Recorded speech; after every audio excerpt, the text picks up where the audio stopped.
All right. Well, welcome everybody to another Bar Talk virtual chat. I'm Dave Summers, Executive Director of the Omaha Bar Association. We are here, let's look, Monday morning, April 20th, 2020, and I have the pleasure of speaking today with Brent Bloom, who is a local attorney, but he also is an adjunct professor at UNO in the School of Health and Kinesiology. He's also a certified yoga instructor and coach. And so he has the hats of not only practicing law, but of being able to educate and help those who need to have a conversation, have a change in their health and wellness. I think we're all dealing with this in different ways, but I think there are some things that we can do to help each other. So we brought on Brent today. Brent, welcome. Thanks for being here. Thank you. Thanks for inviting me. This is great. So I just give a quick snapshot, but if you could run people through your history. I know that you did law school, not in Nebraska like myself, over in Idaho. Is that correct? I did. I went to the University of Idaho. I graduated in 1984. I was a legal aid lawyer for a couple of years before I came back here and worked for the Douglas County Public Defender. Very And good. went into private practice from there, and later did a stint with the county attorney's office. So you were on both sides of the street there, huh? I have been, indeed. It's been a great honor to serve in both ways. And your office is located near the old market, correct? Right. I'm just downtown on 14th Street. Yeah. Yeah, it's And convenient for everything. I've been in your building for a massage. This is a few years ago. There was a masseuse that was on that top level. She was a stand on your back kind of masseuse. I'm not sure if her office is still there, but do you do some massage therapy as well? I did at one time. I still retain a license, but I don't practice anymore. Yeah. I got the education and I practiced for a while, and it was really sort of an adjunct education to my yoga education. So yeah, the therapist you were with was Lisa Christensen. I'm just gonna put a plug in for her. She's down on 10th Street, on South 10th Street, south of Cassio's now. I guess they're out of business, all the massage therapists right now too. So that's too bad. Yeah. So what got you into yoga? What started that? Well, it was a suggestion from my spouse, and this was the 1980s, and I was a young public defender, and I had a lot of stress, and I think my wife thought that I could better deal with that stress, and fortunately, there was a yoga class that was happening at the state office building right across the street from my office, and it was suggested strongly that I go try yoga, and I did. It didn't immediately take. I think I took that introductory course a couple times over the course of a year or so, and then it kind of took. So it was definitely for a reason that I needed a better way to deal with the stresses that most of us understand in practicing law. Sure. And I may be a broken record at this point to people that have listened to a few of these chats, but I think that there's the misconception that runs deep in the profession that we help other people. We are the saviors. We are the heroes. We are the people who fix problems, and so we can fix anything. There's nothing too big. We don't need to ask for help, or we don't need to go out and find ways to deal with our own issues. We're there to help other people, maybe taking the stress and saying we can deal with this, but not necessarily in healthy ways. Certainly there's the history of chemical abuse in the profession. There are many different avenues for people to take the stress of the day of the client situation and maybe not deal with that correctly, thinking that they can handle it. But you've sort of lived the life of understanding the balance between what you do during the day, practicing the law, and not taking that and having it control your life in a negative way. Sure, and we all do the best we can, and I've worked with many professionals, lawyers and doctors, and sometimes you hate to let your guard down and even admit that you need to de-stress in some way.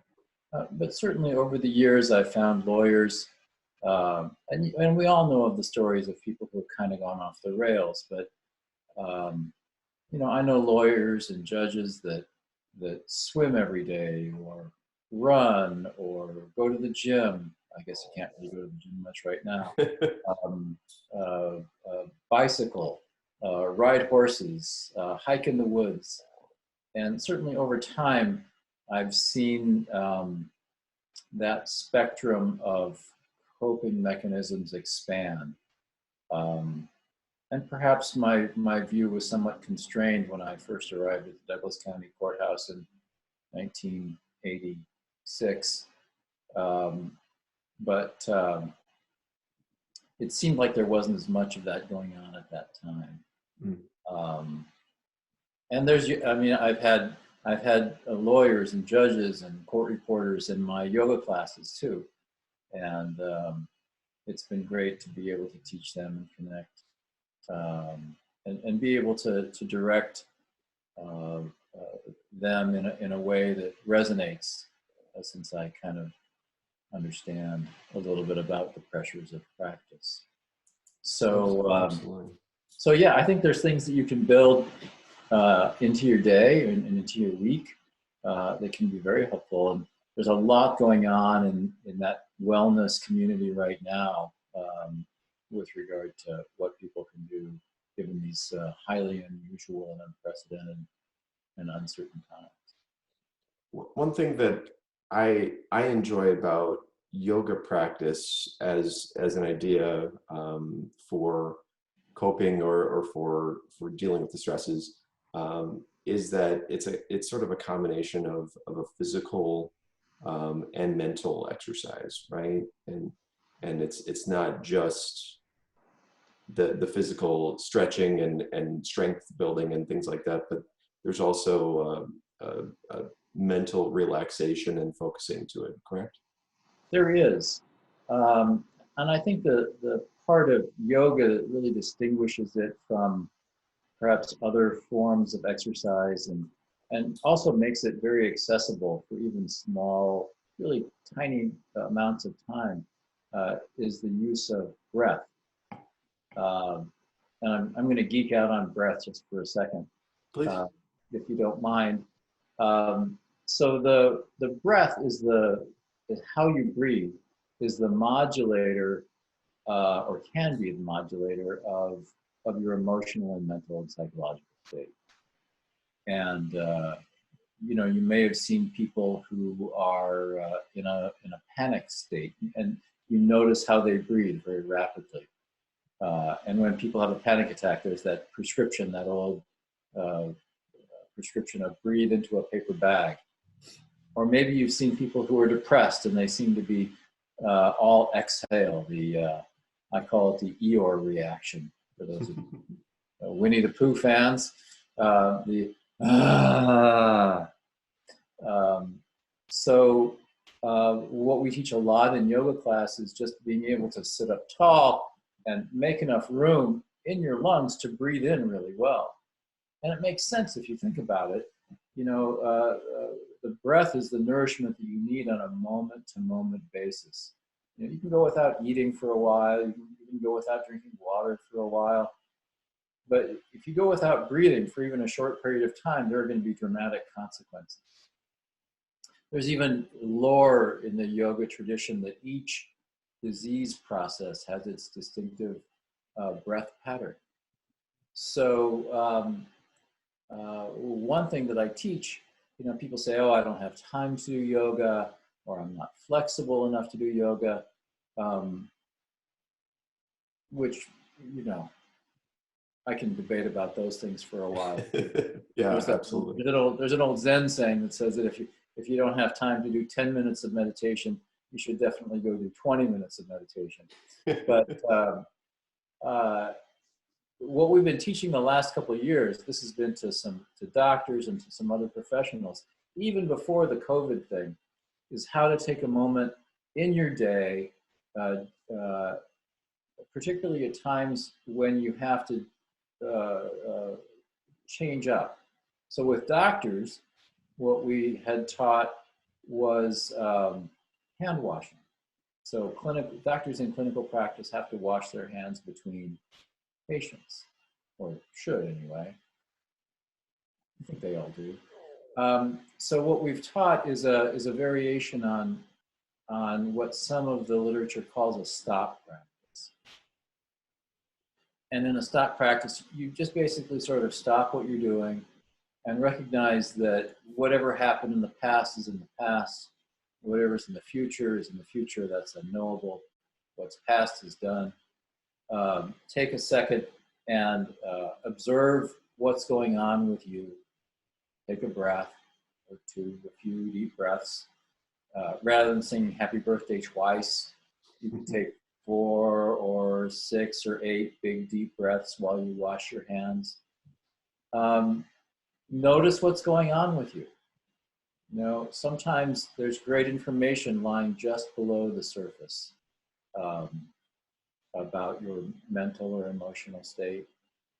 And then simply proceed. So it can take really a minute or two to take a little breath break. And it's surprising how much that can change perspective. The long, slow, deep breaths are a huge boon. So what I tell people other than doctors, between emails, between phone calls, you finish working on one project, one set of pleadings, before you work on the next one. Take a moment, sit up tall, stand up perhaps, take a few really good breaths, watch your torso expand and deflate as you do that. And it's really sort of a little mini coffee break, if you will. It's energizing and it's relaxing, and you really can't go wrong right now taking a few deep breaths. And especially good if you can go outside and do that on a day like today, really. So it's finally spring out here, isn't it? Yeah, I think we finally have it. We finally have some spring. So that was maybe a little more than you asked for, Dave. But no, that's wonderful. That is, and I think it sort of ties into something. We've had Susan Koenig, an attorney and a coach for attorneys on CLE that we've done before, and there's this idea that you can't actually juggle two things at once. You can't actually multitask in your thought process. That's not possible, really. You need to focus on one thing and one thing fully. Sure. And when you're talking about the transition from one task to another and taking this break, it does a hard reset to getting your mind onto the next task, which can make you more efficient and better, which I think we all understand, but we like to think that we can still kind of, juggle all these balls at the same time. But we sort of know that that's not true. And this could be a great way to actually improve our work product at the end of the day and de-stress us at the same time. Oh, absolutely. Yeah, it clears the decks a little bit, and people have various tricks. One trick I'll use sometimes is I'll clear my desk of everything, because everybody has that one pile up in the upper left or upper right hand corner that you're going to get to today for sure, maybe. Clear the desk off, put that one file on the desk. You know that there's one thing that you need to do on that file, or two things, or whatever. You do those things. You take it to your assistant. You take it to your paralegal. You put it back in the filing cabinet. You take your breath break, which is really only a minute or two, so your billables won't go down. Breathe a little bit, and then proceed on to the next thing. Yeah, it's. I have a friend who is now older than me, and her father was also a lawyer, and he passed away several years ago. And so he started practicing law, when there was telephones and carbon paper, and that was about it. And my friend always talked about her dad having one file on the desk at any one time. And I think there's so much wisdom in that. I think all of these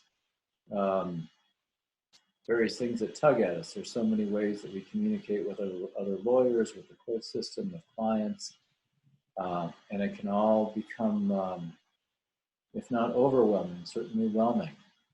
Yeah. So.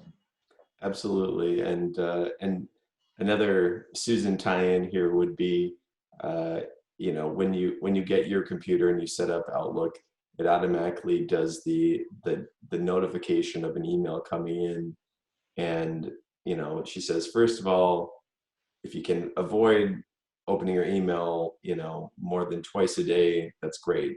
Set your email times. If you have to have your email open the whole time, take off the notifications. Work on categorizing your email so you're responding in a certain amount of time, and have everyone understand the time that you do it in. But this one thing at a time concept,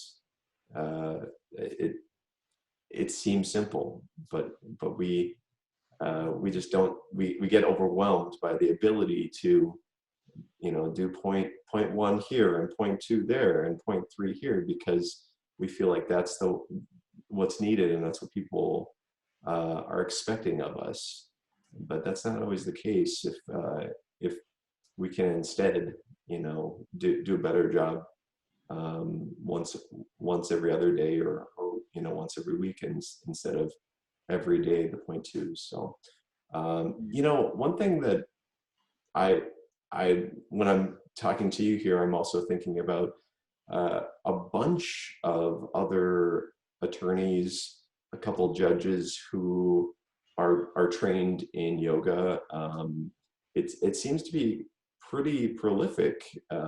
People that have hopped on the yoga wagon, that are practicing or even teaching. What's about that whole thing? Why does that exist? Why is there such a connection, do you think, Brent? That's a great question, Dave. I think it has to do with, well, for me, I guess, I'll talk about me. I'm the one that I probably know the best. The immediate feeling better and de-stressed. It happens quick. I do a few minutes of yoga, 5, 10, 15 minutes of yoga, and I really do feel refreshed. I feel better,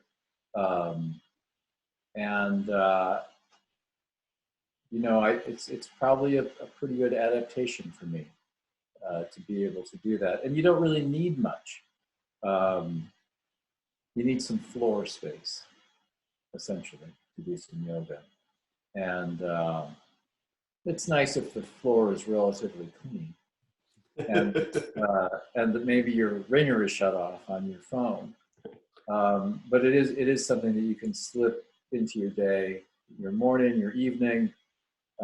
There's yoga practices that can be designed for people to help them sleep, to help them wake up, to restore you a little bit in the middle of the day. That's when I usually go to it. I get up in the morning pretty raring to go, and then usually by mid-afternoon I'm ready for a little pick-me-up, and I'm not going to drink coffee at that point in time. So I'll do a little yoga, and then I've got another couple hours. Um, Kristen Neff, who's a professor at UT Austin, and has some really interesting stuff out there on the web, talks about healthy perfectionism versus maladaptive perfectionism. I think that's a great thing for lawyers because, we always want to win. We always want to get it right. We always want to feel like we're doing the best job possible for our client. And I think that little break kind of is a really healthy way to pursue doing well for our clients. Like you said earlier, yeah. That self-awareness, it's also, if we can understand when our attention, our energy, is sapped, and how to regenerate that for another few hours of work. I'm sitting here abusing my drug of choice, which is caffeine, and there are multiple things wrong with this. Not the least that my dad, a dentist orthodontist, doesn't enjoy me drinking soda, but the idea that if we understand our natural energy levels and when we may not be at our best, and to try to find a way to, naturally and healthily, if that's even a word, replenish. I think that's certainly got to be better for our mental health and physical well-being than trying to push through, and maybe the work product is subpar. Maybe you're raising your stress levels, which we know can lead to weight gain and depression and everything like that. So it's really all interconnected, isn't it? It is, and you make a great point about noticing. I'll admit to having gotten pretty spun up over the course of my legal career about things, and being able to notice, when you're spun up, and being able to distance yourself from that and step back. So all that noticing, noticing when your stress level is high, noticing what that feels like.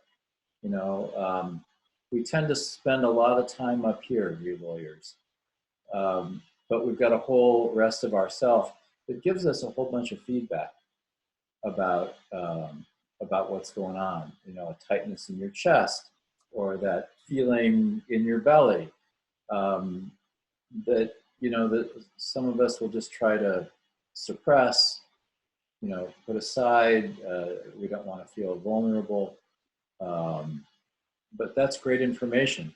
If you can, oh, well, I'm feeling very hunched over after working at my computer all day. I'm feeling tight in my chest. Oh, I'm going to take a few minutes, breathe a few times, walk to the bathroom and back, get a glass of water. The noticing thing is huge. I spend maybe a quarter of every maybe not a quarter, 20% of every yoga class I teach, I'm teaching noticing skills. And those skills are very transferable. I often refer to the yoga room as the great laboratory of how to learn skills to use on the outside.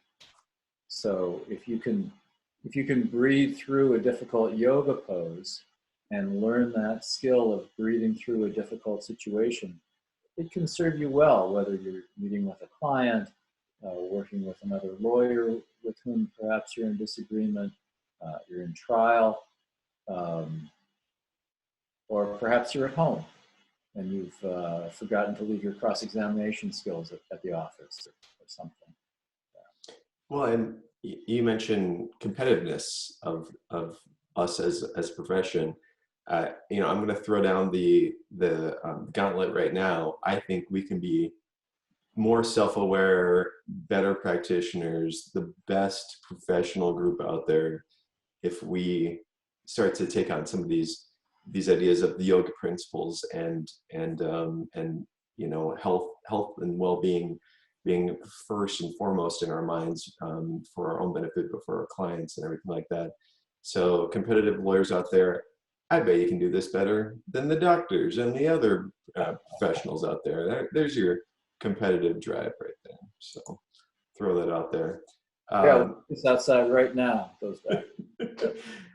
So when you're in your practice and you're dealing with, you know, you mentioned, you know, attorneys on the other side and not agreeing with them.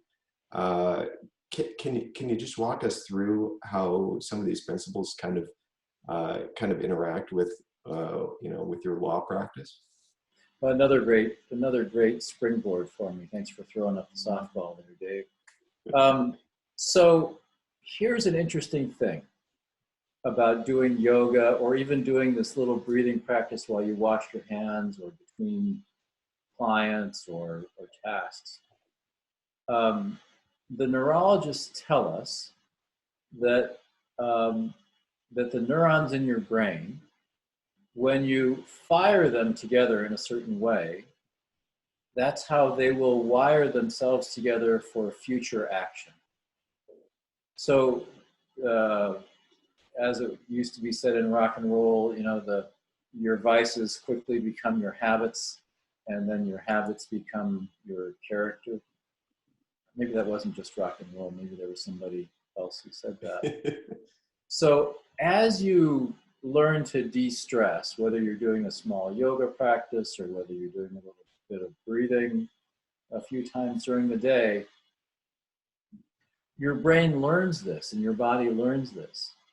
And at some point, what I've seen happen with myself and with numerous other students is that you don't even have to think about using the coping skill. That the body recognizes that it's in stress and that it will kick in for you. And I had that aha moment many years ago on the phone in a heated conversation, and it just happened to me. And I was like, oh my God, what was that? That was amazing. So when we teach meditation and mindfulness now, we talk about two sets of skills. One is the practice that you do. So, you know, it's just like practicing anything, whether it's the oboe, whether it's tennis or golf, whether it's practicing law. The more you do it, the better you get at it, the more it becomes second nature. And so the same with this. And the other is coping, using it actually as a coping mechanism. And as a coping mechanism, you have to go, oh, wait a minute. You have to notice, just like you said. Notice, oh, I'm totally spun up. I'm down a rabbit hole right now. I'm going to take a few deep breaths. So, you know, one of the great practitioners of this and teachers of it is actually the varsity sports psychologist at UNL. And she and I have had a discussion a few months ago now about how she taught these skills to the UNL women's volleyball team prior to their big championship season or seasons, and how they, as a team, made this practice a central piece of what they do as a team, and that they decided on how they were going to integrate it into their practices and into their games, and credit her leadership of them and these practices with their ability to keep their heads level and move through a championship season. Absolutely. So, yeah. Yeah. So there's a long answer to a very interesting short question. Well, I guess we should always say that, and we sort of talked about this a bit, there are other opportunities, other methods out there. You are obviously an expert at yoga and bringing in those principles and everything like that. So that's why we're talking about that. But to each their own, right? As we look at this, and I think there are plenty of opportunities out there that exist in everybody's life. You said, don't get me started on it, but the idea that we give ourselves, or that we tell ourselves, oh, I don't have time, you know, this is too much. I have a full plate already. Really, your health and well-being is associated with your ability to practice, with your happiness, with your long-term health. It you have time. There's no doubt about it. It's a fallacy to say that you don't have time, right? Yes, and anybody who does something, to keep themselves healthy and active will tell you that those practices come back manyfold as a benefit to you in your career. Um, I think anybody who goes and swims at lunchtime or goes and plays tennis or golf in the afternoon comes back refreshed. That's why they call it recreation, recreation. You recreate yourself as you do these things. And, people, some of my students say, well, what do you recommend I should do?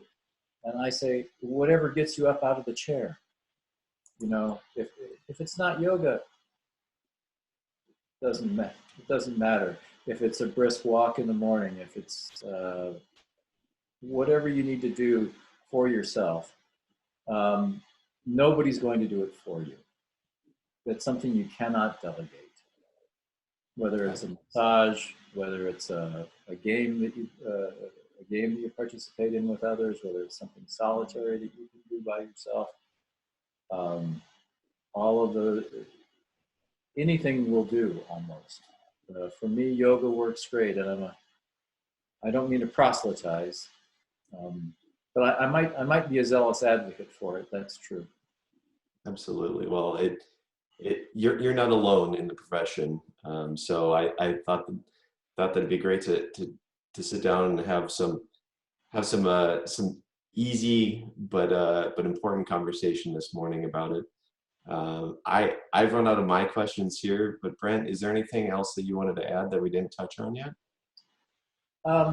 I just want to say that in our uncertain time, that it's particularly, I think, important to take care of yourself. I think the underlying anxiety that comes along with all the added decisions that we have to have about whether we're going to go to the grocery store, and when to wear a mask, or when to wear gloves, and how often should I wash my hands. I think it affects us, and I think even now, even though things seem slower, and things aren't going on at the courthouse quite as much, and school is out, I think now is an important time to maybe do those things that you've been putting off. Just like you said at the beginning of our conversation. And it's a great time to build a new habit, a good habit. Absolutely. I don't know if there's any consensus on it. I've heard 21 days to a new habit. I've heard maybe up to 90 days, to solidify a new habit. Who knows how long this is going to be the normal for us. So whether or not it's either, let's just assume 90 days and let's form that good habit now, for sure. All you can do is start.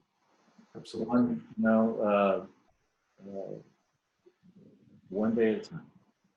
Absolutely. Well, thank you so much for taking the time this morning to speak with us, Brent. Really do appreciate it.